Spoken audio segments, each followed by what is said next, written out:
covering all the news from every dark corner of the universe.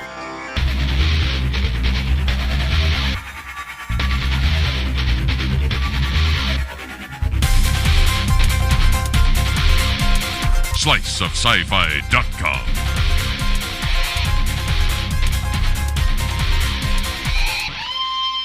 And greetings, everyone, to another Slice of Sci-Fi. Of course, I am Michael Armenengay. I'm Sam Roberts. I am Brett Philippek. And I'm Megan Zier. And we're pretty excited this week because we have with us two authors, Paula M. Block and Terry J. Erdman, who are responsible for just a heck of a lot of cool Star Trek stuff, like the original Topps trading card series and a bunch of Star Trek books, and even a little 4400 book in there that I plan on asking them about. Welcome, Paula and Terry. Hi. Hello. How are you? We are doing very well. This is our Star Trek week. We're spending an entire week on Star Trek because it is the 47th anniversary of the series being first released out on air. And but who's counting? But who's counting? Exactly. Yeah, really. And I mean, it's a pivotal accomplishment, and the fact that it's still has become so prevalent in the lexicon, and you are definitely one of the people that are responsible for keeping it there. I guess the first question is, how big a Star Trek fans are you, and how big were you before, and bring us along on that journey. That's a definite Paula question. Okay. Well, I'm, not embarrassed, but I was around when the original series debuted, and I was in high school at the time, so I'm ancient. but and I liked the show a lot, but, once it was through its reruns in 1969, that was it. But I did write little fanzine stories and stuff like that. And when I went to college, I saw an ad in the school newspaper at Michigan State advertising a Star Trek club that was starting up. And I went down to it and found out that there were a whole lot of other people who were just as rabid as I was, in fact, more so. And they introduced me to the whole world of Star Trek fandom because I didn't even know it existed. And I learned about conventions and real fanzines because my stories had just been going in a file folder in the closet.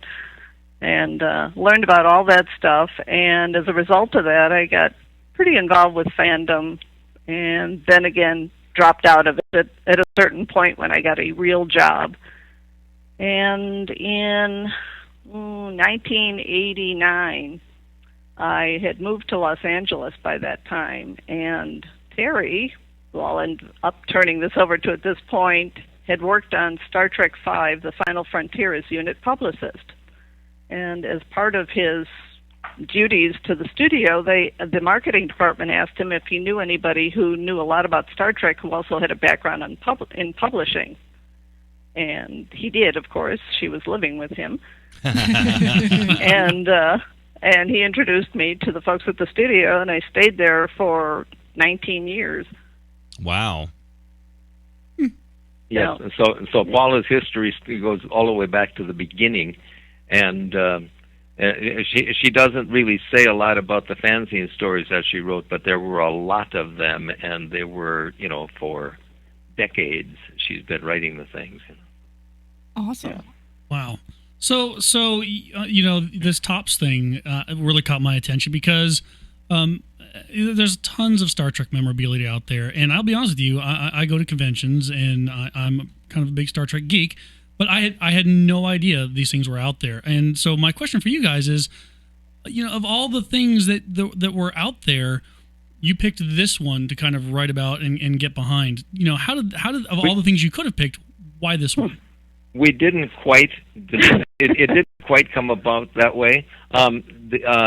Abrams Publishing has a series of books that they've been putting out about cards and this kind of nostalgia.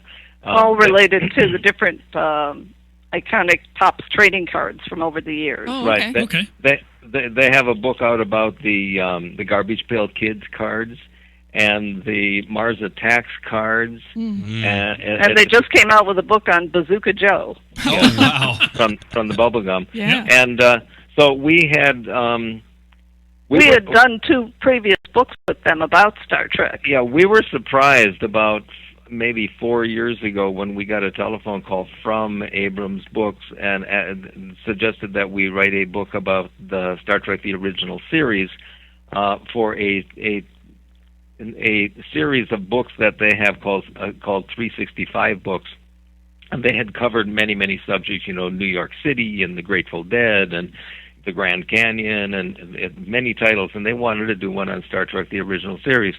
Someone had given them our name, and so we ended up writing that book. Then we did a second one on Star Trek the Next Generation, and then when they decided to do a book about the Star Trek trading cards, luckily we were the first names on their in their thought to write it, and they called us again. So when the phone rings, we answer. Always. Well, I'm old enough to be one of those people that collected all those freaking cards too back in the day. So I mean, and it was a challenge. I mean, that was it was the challenge, it was the fun, and it was the frustration of being a collector of the Topps cards, because you bought these stupid packs of cards because you needed 2 cards to complete, and you're buying multiples of the same thing over and over and over and over again. And let's be clear, there were 88 cards. 22 of them were rare and hard to find. They always did that because they're the rare and hard to find is what made you buy buy tons and many packs that you didn't need. You mean they were businessmen? Yeah, they were very good at marketing to children. It was great. plus the stickers and the 4 bonus cards too. So I mean, you could spend a lifetime trying to collect these damn things. Yeah, plus the fact that as we found out in researching this, they were not widely distributed. No. I actually, even though I was going to conventions by 1976 when the cards came out, I'd seen them later, but I never saw them when they came out. And as they told us, the folks at Topps who were responsible for the set, apparently the company at that time, they knew about conventions, but they did not distribute things at conventions. They thought that was kind of weird. Right. They had a set number of types of stores that they distributed their product to. All the bubblegum cards, because essentially they were doing baseball cards, sports memorabilia. Oh yeah, that was everywhere. And then other TV, some early TV shows. And they had a specific type of store that they distribute them to, basically mom and pop stores. And but they would test them out in certain markets, and if they didn't do well, they wouldn't expand. And for some reason, the Star Trek cards never got expanded to a larger market, so they were only distributed in a handful of states. Yeah, made it even harder for people to get them. Yeah, I had to drive. When I was a kid, I had to go 50 miles to another city, and it was a 5 and dime that was on one corner that actually had them. That was it. Right. That was my only place in Nebraska that you could even buy them. Was it uphill both ways in the snow? Pretty much, yeah, exactly. And it was winter all the time. Yes. So, I grew up in North Dakota, so I had to go up that same hill. Even though there are no hills in North Dakota. Not in the part he was in. Yeah, if you're in North Dakota, I guarantee you had the same problem I had. So. Wow. So they kind of missed their market. Oh, They knew about Star Trek fandom, and in fact, they decided to get into doing the cards at that point because it seemed like the right moment, but they didn't distribute them through the chains that the fans would have seen. Right. So you either happened to cross them in these mom and pop stores or you didn't. Mm-hmm. So, because I'm curious, what years did they distribute these cards? I believe just in 1976, and then they did 76. A couple years later, because in '76 they had already heard that the studio Paramount was planning a movie. They kind of kept an eye on it, and they got the licensing rights to do the cards for the first movie, but that didn't do well for them either. That's amazing. Mike, you said that some of them were rare, and obviously you guys in your research, you probably know which ones are rare. As somebody who's always interested in collectible things, when we say rare, how rare is rare? Like are they numbered so you would know like I have one of so many and I'm that lucky guy, or how would you know? Well, they are numbered. I'm not sure which one is the rarest of the cards. In fact, even the guys who worked on it couldn't remember what was the rarest, So I imagine if you kind of did a survey of people who collected the cards at the time and said, which card didn't you have?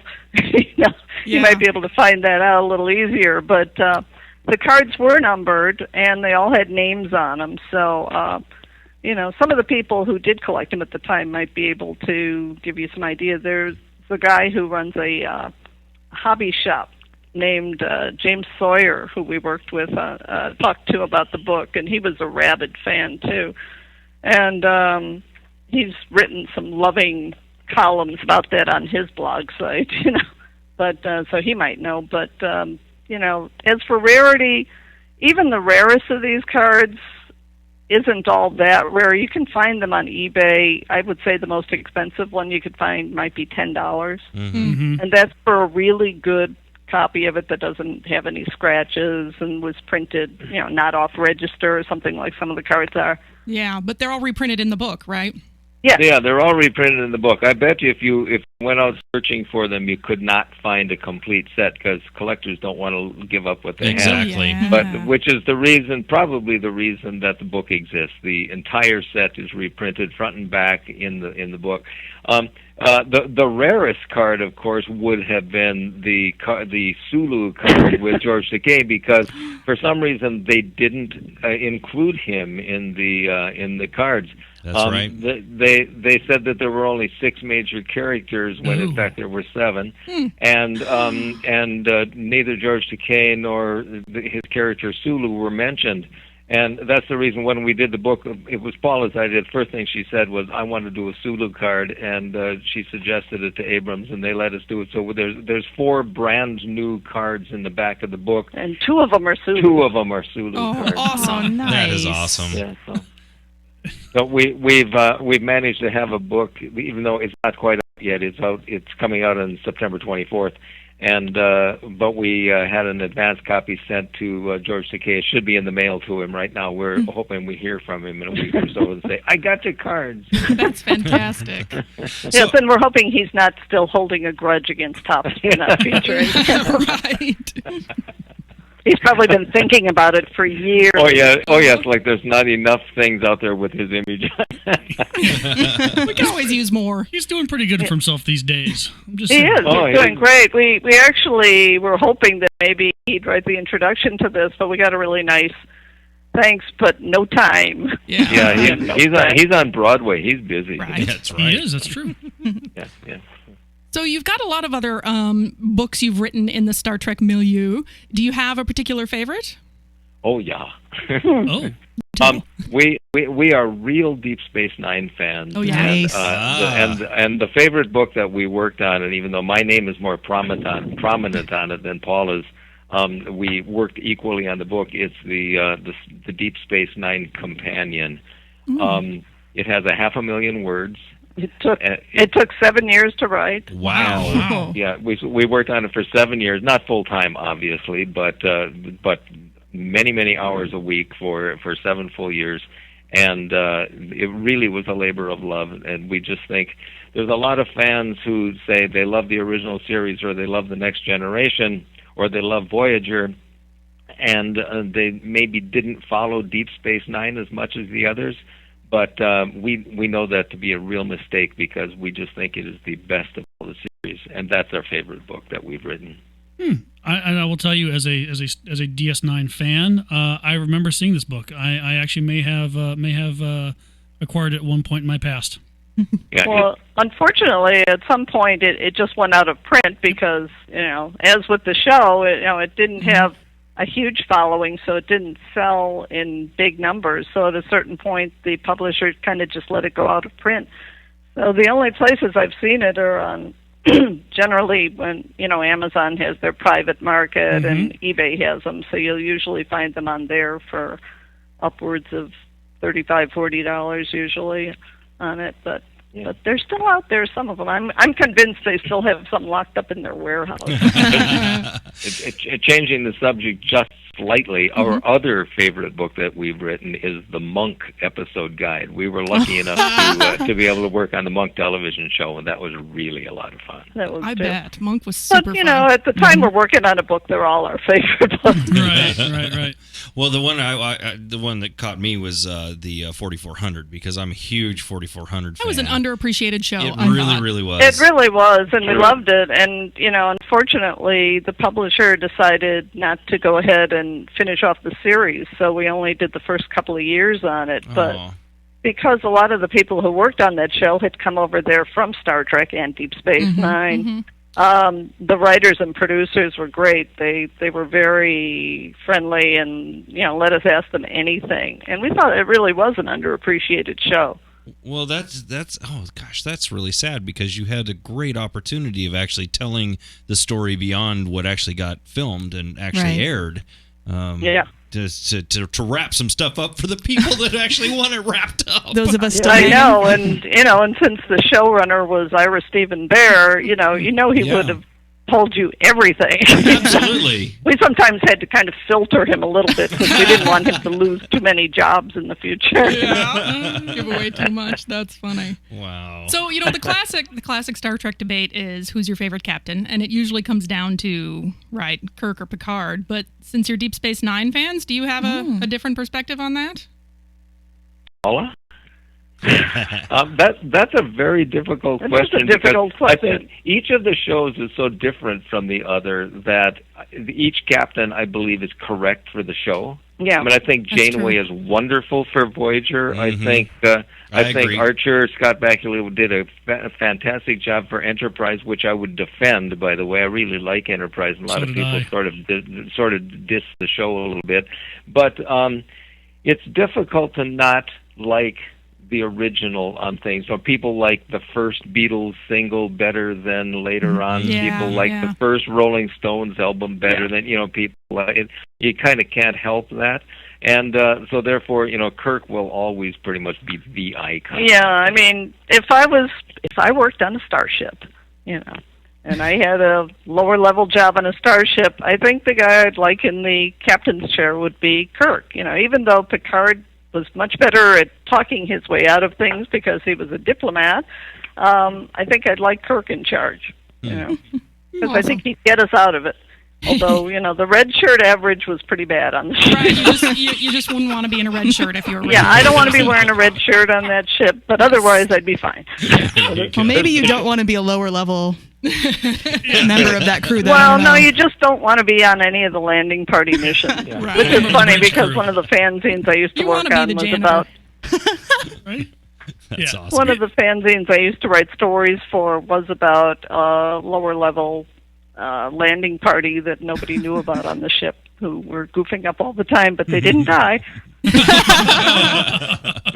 That's awesome. Yeah. Well, I tell you, it's been absolutely awesome talking to you folks today, and I have to ask, where can they find you? Facebook, Twitters? Are you on the internets that they can look for you? The internet, yes. We are both on Facebook, so you can look for us on that. I've just recently started to look into Twitter, although I still find it a really frustrating medium. But one of our freelance jobs is actually writing tweets for a certain a company that does products. So I got into it more so I could see what we were doing. But we do respond on Facebook. We generally friend anybody that doesn't seem too psychotic. It's all relative on Facebook. And the trading card book comes out, you said September 24th we can look for? Yes. Oh, yeah. Correct. Uh-huh. Fantastic. It can be pre-ordered from anybody if you want to pre-order it, but it should actually be put out in the newsstands in the bookstores, if you can find an actual bookstore, on September 24th. Right? Fantastic. Well, thank you so much for being with us today. Absolutely. Thank you for talking to us. Yeah, we like this sort of thing. Well, I tell you what, we like this sort of thing too. We're huge Trek fans, and I'm sure this is going to be one more book to add to the collection. So. All right, thanks. All right, that's going to do it for this show, everyone. Thanks, everyone, for tuning in. Of course, you know where to find us. We're at sliceofsci-fi.com, sliceofsci.tv. You can follow us on the Facebooks and the Twitters and all that fun stuff as well. We're everywhere. We are. And we'll be back with more as Trek Week continues.